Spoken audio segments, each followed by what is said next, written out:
Passion According to St. John by Johann Sebastian Bach is one of the greatest works ever written, and it tells the Easter story that starts with the Garden of Gethsemane and goes through to the crucifixion and the burial of Christ, but it does not include the story of the resurrection.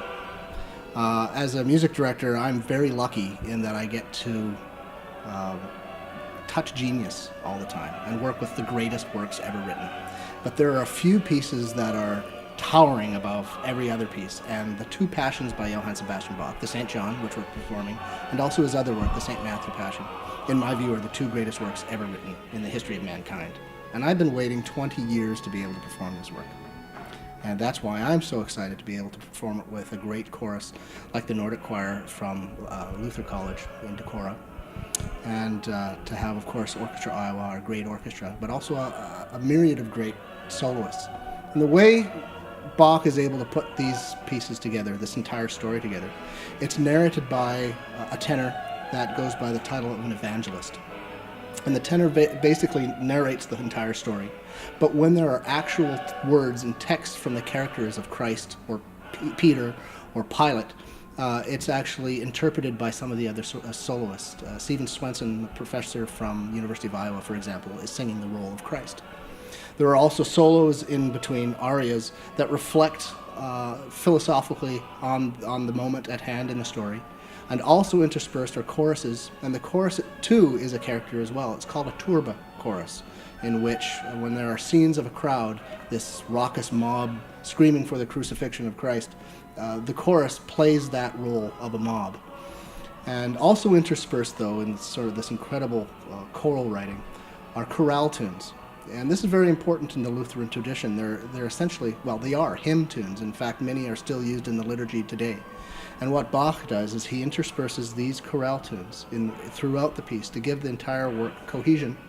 And he also takes specific verses from each of these chorale tunes that also speak philosophically and morally of what's going on in the story. It's just an absolute stroke of genius. And then finally, it's all sort of through composed in that it goes from recitative to chorus to chorale to soloist almost without pause. And so it's not movement after movement after movement, but this very organic unfolding of this very passionate and profound story.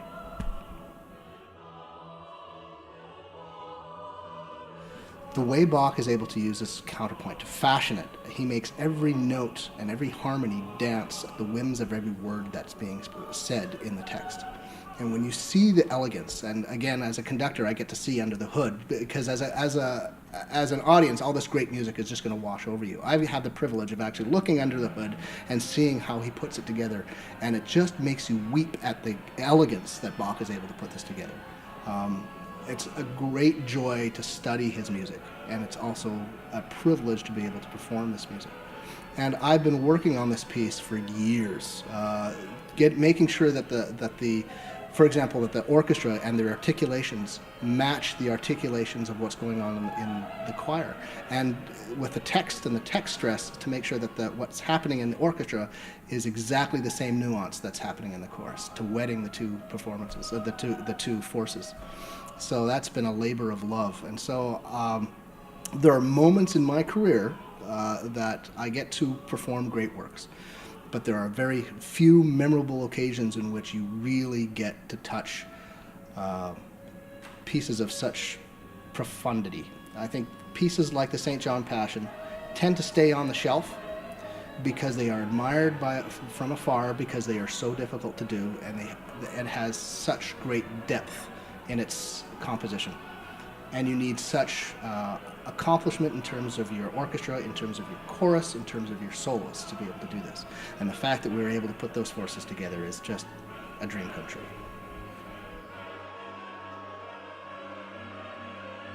During my master's degree, I was studying to become a choral conductor. And during that time, I was studying all the great master works for choral orchestral repertoire, including the Missa Solemnis or the Mozart Requiem, for example, but we also studied the Passions, the St. John Passion and the St. Matthew Passion. And I remember singing in a choir at the time where I had the wonderful opportunity to sing the St. Matthew Passion, which as much as the St. John is, I think the St. John is the second greatest work ever written, and the St. Matthew Passion is the greatest work ever written. And to have been able to sing both of them and to study both of them, it was one of those moments in my life. I decided then, if I ever become a conductor, I've got to be able to do this piece at least once in my life. And so this is very much a bucket list piece of mine. And as I still have that yearning in the choral repertoire. Nobody writes like Bach.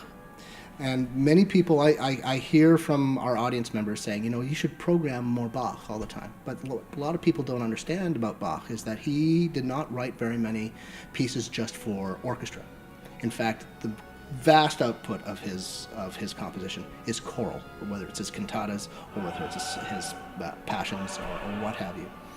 But this is the creme de la creme, and it's just, wow, it's great stuff.